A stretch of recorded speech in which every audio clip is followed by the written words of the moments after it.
when I had to move out of Northwest is when I decided that I would no longer be bound to any particular geographical space on Earth. Because before then, I was bound to Northwest Washington, D.C. That was my identity. Wow. He called his views from the C-suite. Obviously, I got my good brother, Neil Nelson, CEO of BDM Group, and we took this on the road live from Accra, Ghana, and another powerful conversation.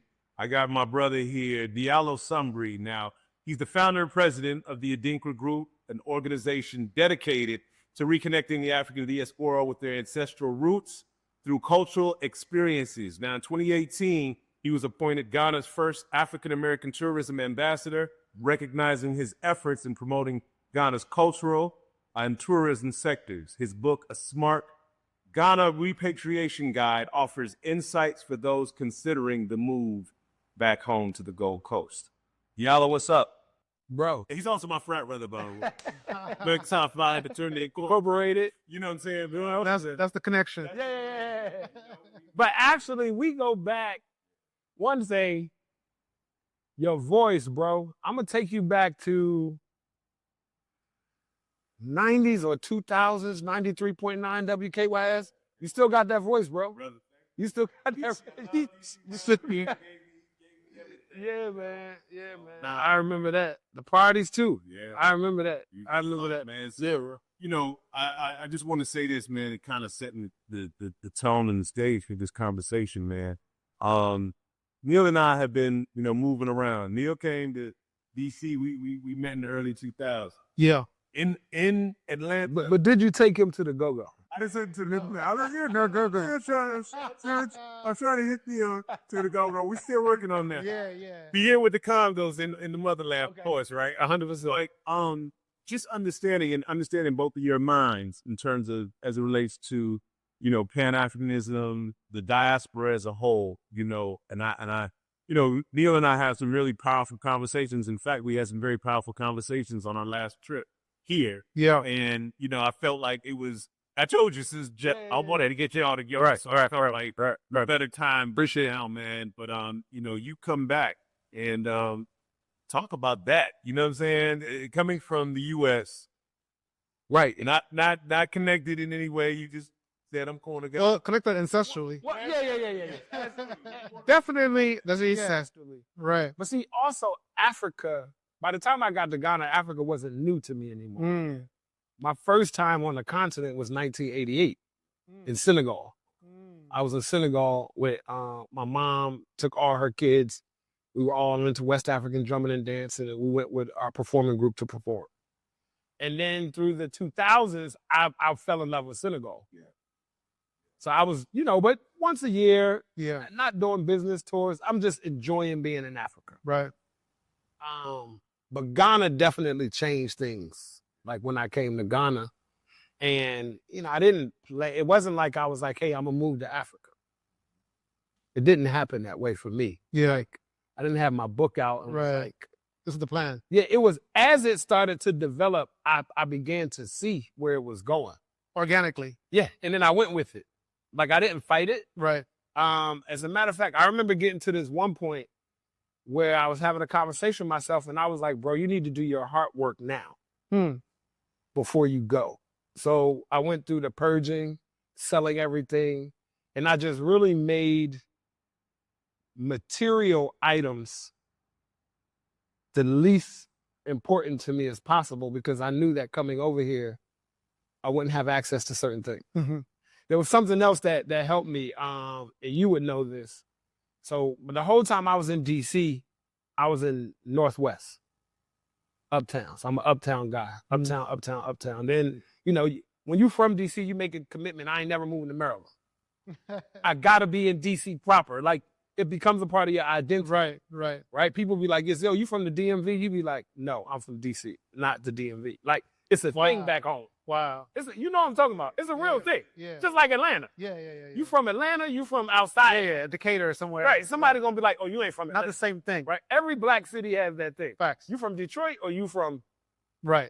this place. Exactly. So when I had to move out of Northwest is when I decided that I would no longer be bound to any particular geographical space on Earth. Because before then, I was bound to Northwest Washington, D.C.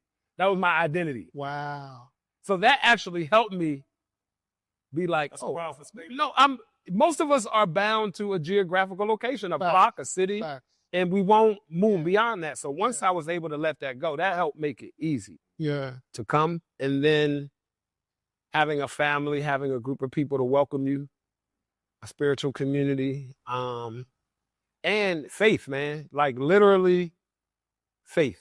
Like literally just, I forget the Bible verse, but faith is the evidence of things unseen. My teacher would keep telling me this thing. Yes, the things hoped for, evidence of things not yet seen. Yes. Yeah, no, it's a very powerful biblical verse. You mentioned, though, that you'd been to Senegal multiple times, but Ghana was different. What was Ghana different? What made Ghana so different for you? So while I was a little older, but that's not it. Mm-hmm. The English speaking is a big thing. Yeah. I don't care what nobody say. They might say, no. It's a big deal. It's the English speaking. That was a very, very big deal. And my introduction to Ghana was a part of my spiritual journey. So when I was going to Senegal, I was still figuring it out. Right. I was still going to Senegal. You know, I was trying to decide how my life was going to be. One of my mentors, Baba Keith, rest in peace, Baba Ibrahim, he was there. He left D.C., liquidated everything, was there, building. I had 2 families there, 1 family, but 2 wives there. And just building his life. So he was kind of a mentor in terms of moving to Africa. Right. Like if you want to live this life in Africa, in Yeah. terms of just the kind of the stress-free, the low cost of living, this kind of thing. So I was just kind of going there, hanging out, chilling out, and enjoying Africa. I was definitely I took like a couple groups to Africa. Yeah. But it was really people who requested, Gotcha. asked me, hey, can you help us organize our group? Yeah. Because at first I didn't want to bring anybody because I was on my own journey. And it's like one night I'm couch surfing. The next day I'm in a hotel. Right. The next day I'm in a bush. It ain't no toilet. I'm squatting trying to find a hole. Right. Right? Real life. Ain't no toilet tissue. You got to be wiping with your hands and you shower. So I was in Africa just having my experiences. Right. And I was like, well, I don't want to bring nobody with me. And then they start complaining or this or that. And then later on. Yeah, no, I mean. That's a great thing. People will say, what are the amenities? Right. But there's no amenities in the bush. Yeah. Okay. That's a good point, though, because I think you tapped on something there earlier. I want to go back, if you don't mind. The value of having a network to come to. Talk about that again, because both in Senegal and Ghana, you had some networks. Yes. Talk about that. I mean, I could use the bros as an example, but it's like having a friend everywhere. Friendship is essential to the soul. Mm-hmm. The basis and the depth of that single statement, most people will not ever realize until you need a true friend and they come to your aid. Right. Right? It's an experience more than it is a statement. Because all we can do is just give examples. Right. Exactly. But having a family, one thing that I was also clear, one, I'm spoiled. I'm middle child, youngest boy, come from a matriarchal family. My great aunt Isabel was the matriarch, and I was her DI. I'm DI, baby DI. Don't nobody mess with DI. And so in that way, I always felt like I'm supposed to be taken care of, but I also don't like being a stranger. For example, I came here. Before I saw you, I had already been in the kitchen. And I said, I must have knew this was family home because the way I'm walking around, it just felt like right, home. Right. So I never want to go someplace and not be home.